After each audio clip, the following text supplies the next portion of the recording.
mapagpalang umaga po sa ating lahat. Dito po tayo ngayon sa Divisoria, Maynila. Saan maagang nagtungo si Manila Mayor Isko Moreno upang mag-inspection dito sa nasabing lugar. Malaman ang sitwasyon dito, ang kalinisan na pinatutupad sa bagong Divisoria.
Tuloy pa rin yung hanap ko.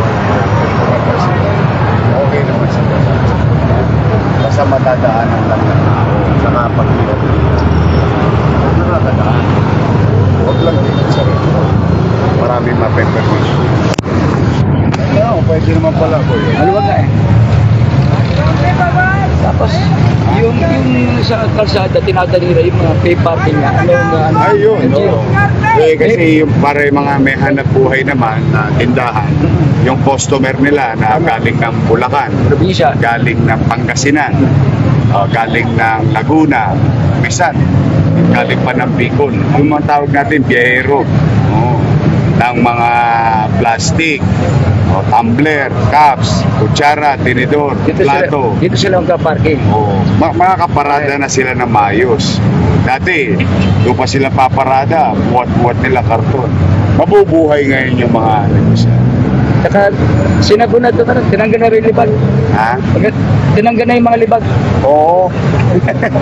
Skoba. Di pa natutulog yung mga MDRR mo, DPS, engineering. Nag-ikot Pati kayo si kagabi. General Guzman, di pa natutulog. Nag-ikot kayo kagabi. Ano nakita niyo sa gabi? Ay ano naman, generally peaceful. Lalo na yung para makita natin yung lugar. Talagang ano. Ito mo, wala naman nagbago sa Maynila, luma pa rin. Pero maliwalas. Hindi naman na magiging BGC bigla ang Maynila. Maybe not in my lifetime. But, yung maging maliwalas sa kapanatagang pamumuhay.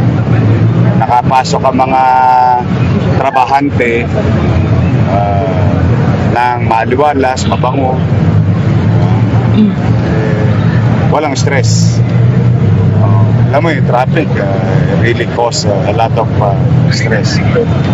Anyway, I'll talk to you later. Kumusta ka na? Good to see you again. Sir, kamusta po yung pag-ikot nyo kagabi, sir? Tsaka ano po naging instruction sa mga polis? Ano naman, siyempre yung peace and order. Definitely. Linis.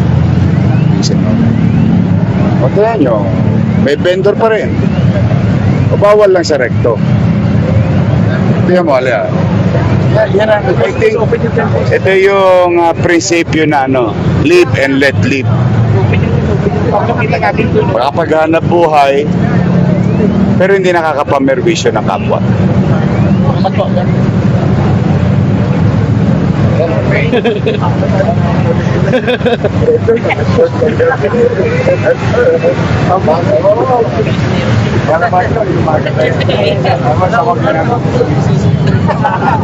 Dadahilan na siya.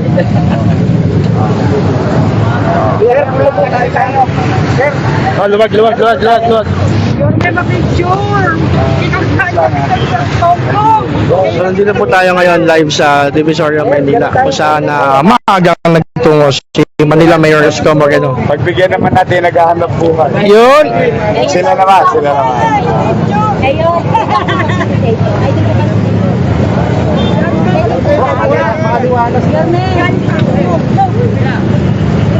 Yorme, papicture lang po. Yorme, papicture naman, Yorme. Yorme! Pero makita ng tao. Boss, labas na.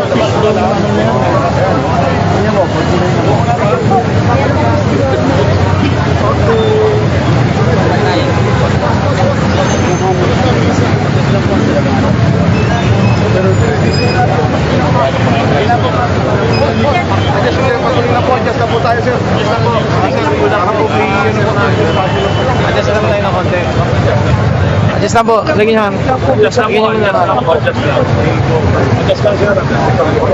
Adjust lang po, sir ma'am. Makikisundi lang po. Sige na po, pasensya na po. Adjust na po tayo mga sir. Huwag po natin makita. Adjust po, Sanchez. Pakisuyo mo konti. Makikisuyo. Adjust lang po ng konti, please lang po. Adjust lang po. Kaya patuloy na po. Di ba po kaya patuloy na lang po.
Saglit lang ha.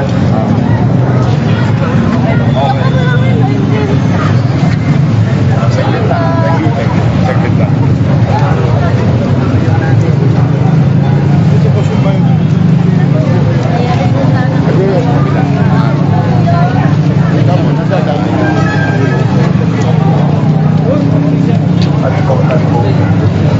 Sino may-ari dito? Kayo ba to? Kita ninyo, tuloy ang hanap buhay. Ito lang, ibabalik natin sa huwag mo nang ibubo.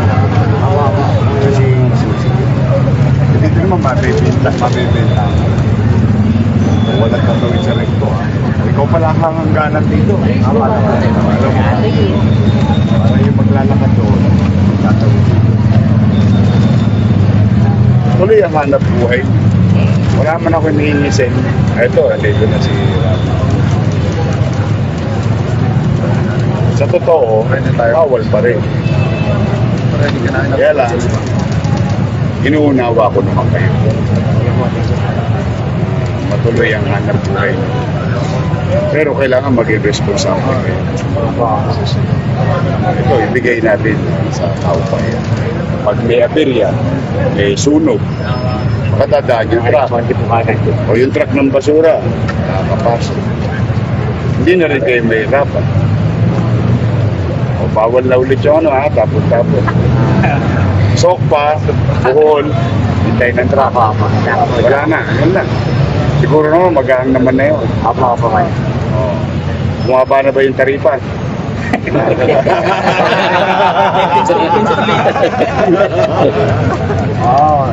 Basta ano lang, pamuhay kayo, maging responsable kayo.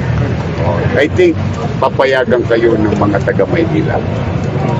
Tatanggapin tayo na ganito. Tatay, naiiyak. Naiiyak. Ano mo, nakapaghanap buhay naman sila. Hindi ito perfect world. At least, the live and let live principle are being kapaghanap buhay sila, hindi nagpe-provision. Buka tayo para makalala Kaya, kami yun. Thank you po, Mayor. Thank you po, Mayor. Thank you po, thank you po. Besto, salamat kayo sa Diyos. Oh, sure. Oh, gusto mo, dito na. Interview ba? Gusto mo, dito na. Para, Dito na, Mayor, para- Nila na, Ano po? Sino po sasabay? pwede makisuyo. Dito tayo, bang. Dito tayo, bang. Hindi natin sila. Dito ka. Saan sila? Atras tayo, atras. Sino po sasabay? Sasabay. Mic mo. Dre. Teka lang, teka. Mayor, naku, puyat kaya ata. Isama kita gabi. Ipakita natin para makita ng tao, hindi siya perfecto. Baka nakikita tao yung Disneyland. Dre. Patas. Kaya napakita. Tripod mo, ano, Mike, sorry. Wait lang ah. Ito ba? O teka, yung naghahanap po muna. Hanap po muna. Saan? Ay, hindi nyo ilabas yan. Ilabas yan sa picture eh. Di ba kayo nagtulak ka? Sasalang na ako sa grad. Okay, banat. Teka. Oh, pinatulakan. Huwag mo magtulakan. Hindi tayo makakakuha ng maganda niyan eh. Maayos eh. Relax lang kayo.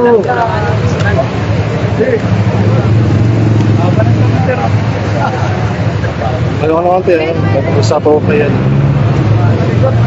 Okay na sir. Kuya, okay lang ako. Side ka. Hi, dear, dito ka. Yan.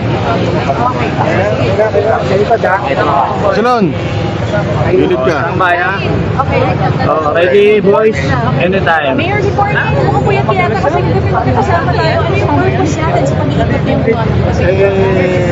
Itong Magandang is one of those many mornings and evenings. We will continue to go around the city, talk directly to our people, and check the communities na yung ating bang mga direktiba ay pinapatupad ng mga departamento ng lokal na pamahalaan at mga kasamahan natin na tagapagpatupad din sa national program. As you can see, ito, nasa Ilaya tayo. Nakita niyo naman po, hindi naman po perfecto ang siyudad ng Maynila. Bagamat, mahigpit tayo na talagang ibalik sa taong bayan ng kalsada. Inuunawa din natin yung mga naghahanap. Pero hindi po pwede na sila ang masusunod. Kailangan may gobyerno. Ngayon, this is a very good example of a principle what we know and practice, live and let live. Makapaghanap buhay sila, pero yung taong bayan naman na naghahanap buhay din, maging maayos ang daan at ang mga jeep driver makapaghanap buhay ng panatag and so on and so on. Everybody wins. Tapos, maliwala. Hindi ito yun. Maraming salamat nga pala sa MMDA, sa DPS, sa MPD, sa Traffic Bureau, OGERS, at UNEL, kahapon. As a matter of update, no, there is about 1 day worth of collection was collected yesterday by UNEL, about 2,500 metric tons. Maraming salamat. Tutuloy today. Thank you. Hindi ko lang ito saglit. Mag-live lang ako saglit. Tapos, ulit tayo dito. Thank you po. Magla-live lang ako. So narinig po natin ang panayam kay Manila Mayor Isko Moreno Magoso sa kanyang maagang pagtungo dito sa Divisoria, Manila.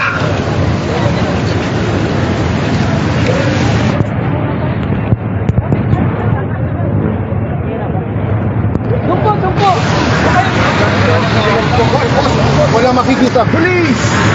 Wala makikita. Ito po. Doon po kayo.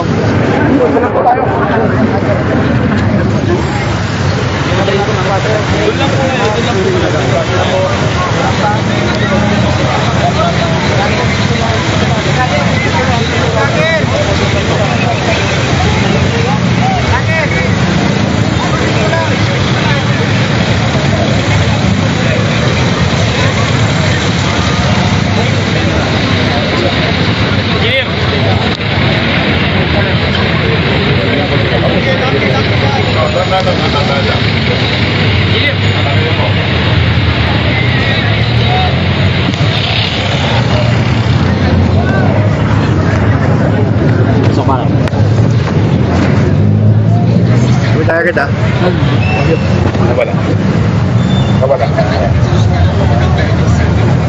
Sino si Maris?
Maris, magandang umaga sa iyo at sa mga manonood natin mga kapuso sa buong mundo. Ay magandang umaga. Welcome po dito sa Recto, Divisoria ngayong umaga.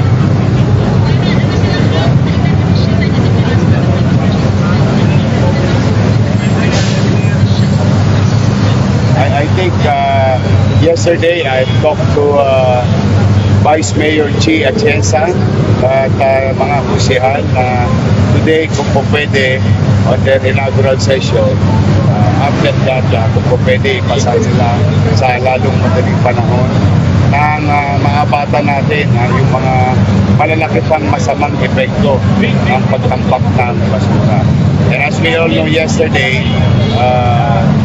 bumitaw na yung dalawang contractor o rolling contractor ng basura ng syudad, and we cannot take it sitting down at hindi na makakayari ng TPS at MMDA lang ang hauling ng basura, and that will kakalat na kakalat.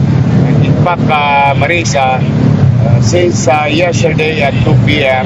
up to 12 midnight na gabi, umakot na ang Lionel, DPS at MMDA na humigit kumulang ng 1 day volume ng siyudad ng Maynila.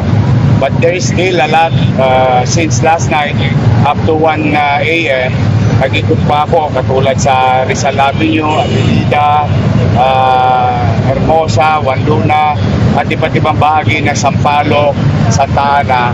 Marami pa mga tumpukan na basura. So we will continue, and it has to be today, hopefully, with the help of the leadership of Vice Mayor Chi Atienza in the City Council.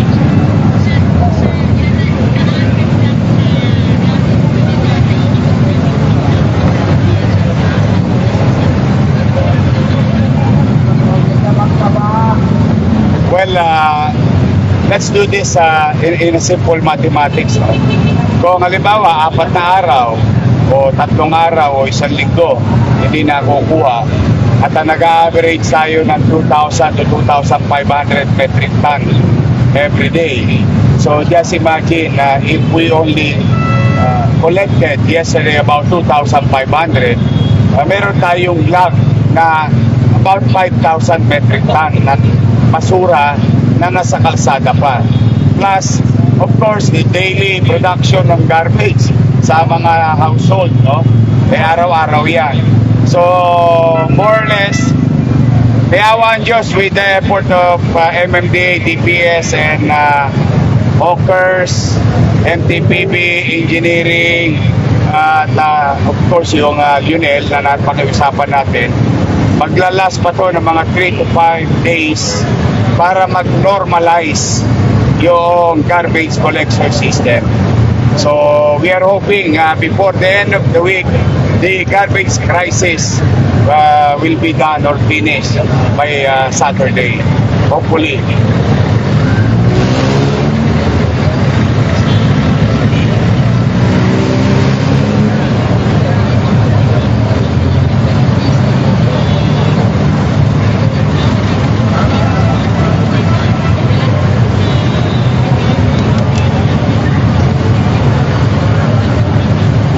Well, that's the least of our problem now. We wanted to act based on facts. They stop. We need to collect. May problemang mangyayari at may dulot na masama sa kalusugan ng taong bayan. Yun ang immediate concern namin ngayon. Now, whoever is responsible, whether former officials or members of the former administration, saka ko na yun na bibigyan ng panahon. Ngayon, ang mahalaga muna yung kaligtasan ng mga bata at kaligtasan ng mga matatanda, kaligtasan ng may mga sakit dahil yung sanhi ay basura at masamang epekto ito sa kalusugan nila. So, tao muna, Maris, and we'll talk about it later, but for the meantime, we'll focus on the problem, which is the garbage crisis. But yes, later on.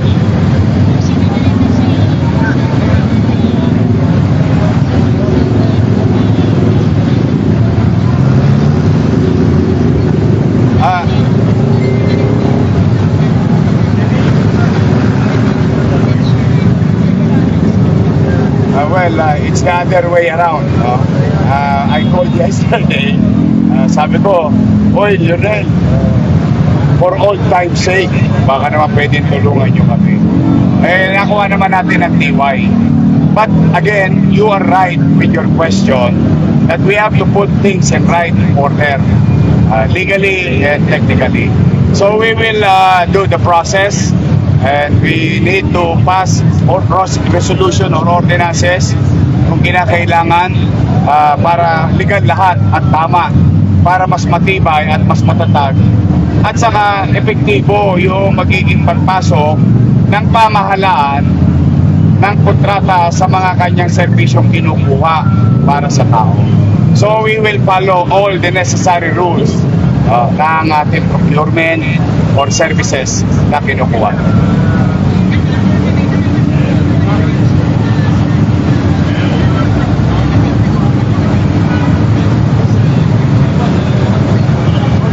Mamaya, Maris, no? If I'm not asking too much, I will state the city situation financially, mga alas 2. And you are right again, almost 950 million pesos na ang bayarin sa basura pa lang. Mind you, 950 million sa basura pa lang. Eh, siyempre, pangalawang araw ko to, maririgis ako pa maya-maya yung iba pang mga bayarin. Pero, hindi naman para tayo magturo ng daliri sa mukha ng ibang tao. Kaya lang, kailangan malaman ng taong bayan ano ang nangyari at ano ang sitwasyon. But for the meantime, let me assure the people of Manila all the things that is needed, especially those basic things. We will address it. And this recurring, existing fiscal problem or pananalapi ng Luzon, malaking problema yan, totoo po. But we will not stop to find ways. That is an assurance to our viewers in the city of Manila.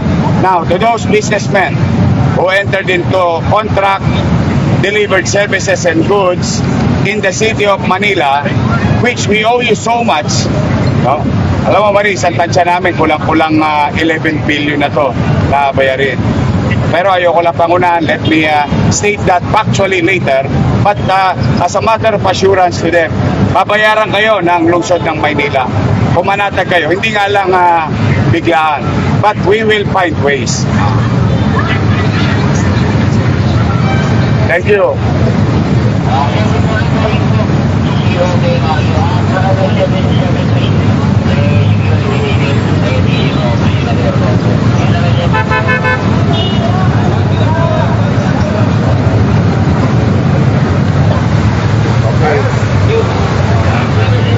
Masaya ba kayo?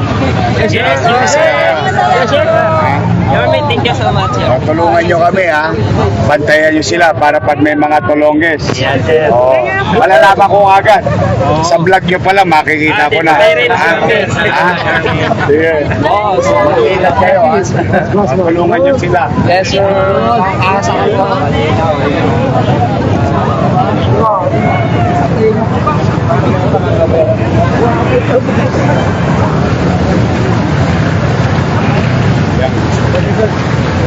Hindi ko lang.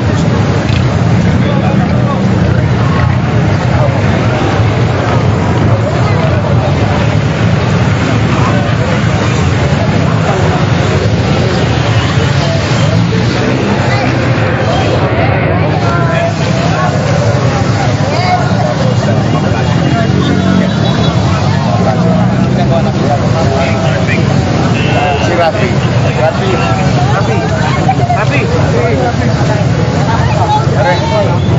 Siguro maging halimbawa, kasi malakas ang benta pa rin. Siguro kalunisan. Silo.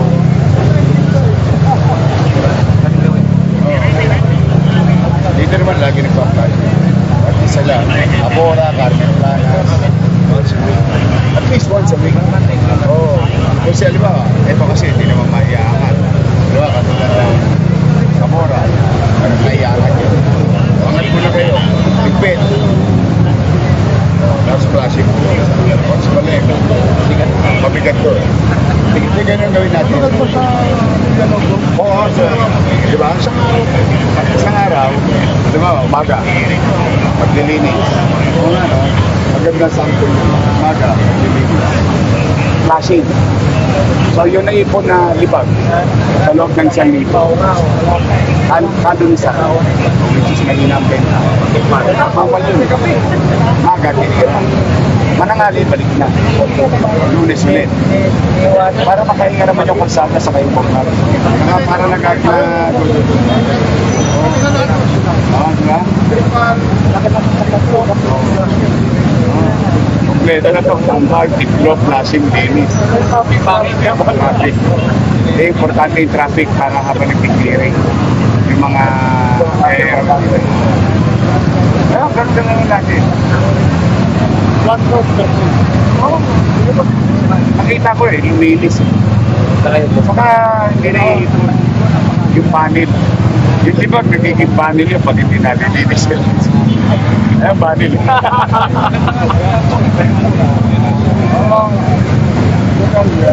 Pwede naman talaga. Pero yun ang negosyable natin.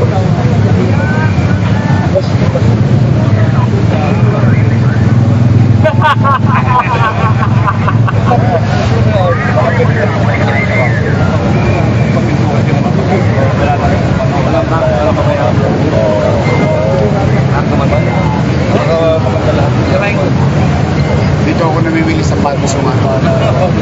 Oh, meron niyang ano, microphone. Oh, size 8, size 8. Babagsak talaga siya.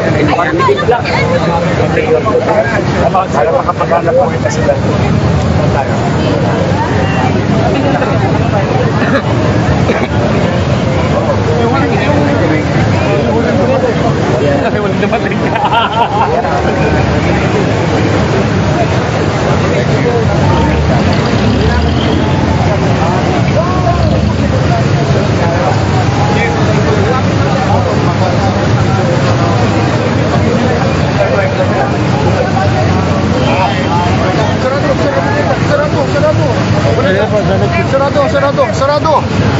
Sarado. Si Mayor lang dito. Sarado ko na.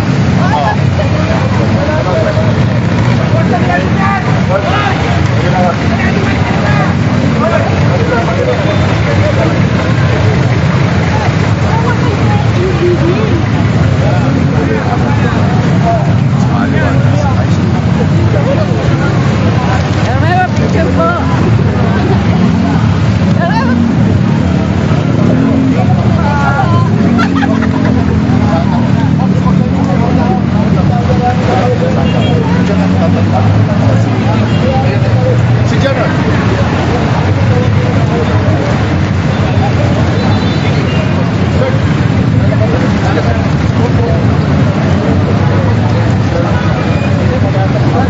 Boss, wala lang. Tayo lang.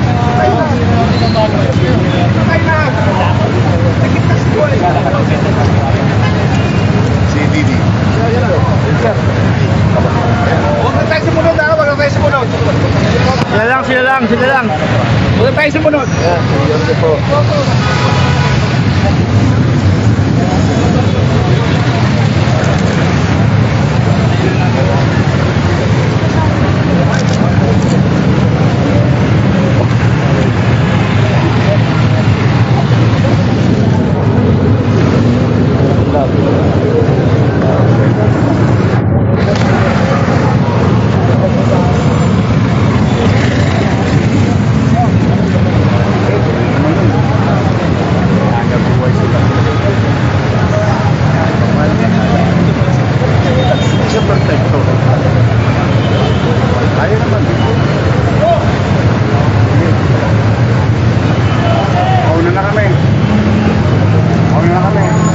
Dahil magagayak ako para mamaya. Ganyan natin iniwan niya. Consistency lang. Ganyan namin iniwan niya for 3 years. Consistency. Lang.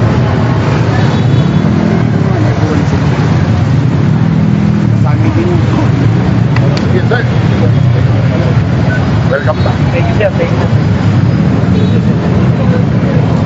ganun lang. Yes, sir. Hira na. Yan yun. Yes, sir.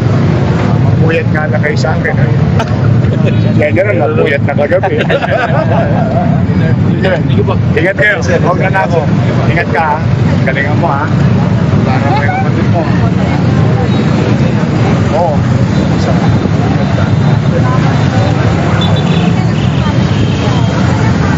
Thank you.